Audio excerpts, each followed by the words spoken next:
মারছি কোন জায়গায় কোথায় কত সব শেষ হয়ে গেল হ্যালো আসসালামু আলাইকুম আঙ্কেল গাইড হ্যালো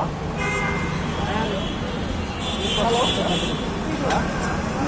হ্যালো হ্যাঁ স্যার আমি গেলাম মারছি বলছিলাম এখানে কাস্টমার আপনার আগে আপনার রাস্তার পলিসি নাই আপনার আর আমি অফিসে ফোন দিচ্ছি ভাই পলিসি তো না রেজিস্টার নাম্বার আছে নাম্বার রাখুন দয়া করে আঙ্কেল পানি লাগে না আসলে তোমার নাম কি আঙ্কেল আপনি আমাকে ছাড়েন আপনাকে আমি আসছি দেখেন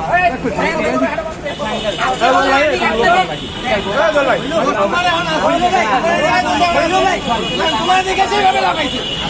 তোমার রূপ সে পাইছে ভাই হয় না ভাই আমার গাড়ি আমার গাড়ি আমি আমার গাড়ি তুমি আর কিনে দিছো কেন ভাই ছোট ভাই চালাইতে চাইছে ভাই ছোট ভাই চালাইছো তো তোমার সামনে ভাবে মারলো কেন এটা তো ভাই ছোট ভাই আমি গাড়ি দিছি ভাই আমি গাড়ি দিছি তোমার গাড়ি কেন বাদ দেন গাড়ি করে মোবাইল আছে না গাড়ি নেবে তোমার সামনে সব তোমার ওর ছোট ভাই কিভাবে সব আরেক মাদারি করে দিলাম বাইতে যাইতেছিল কেন এটা মানে এর সাপোর্ট করতেছিল কেন তোমার দেখা যাচ্ছে সাপোর্ট কর তোমার বুঝছো তোমার দিকে যেমন করতে আঙ্কেল ও আমার ছোট ভাই আমি গাড়ি তোমাকে তো ওখানে তোমাকে ওকে থাপড়ে এদিকে নিয়ে যাওয়া দরকার ছিল তখন ভাইয়া বুঝুন ব্যাপারটা দেখছেন তো ব্যাপারটা কি হয়েছে ভাই ব্যাপারটা আমরা কি ভাই আমরা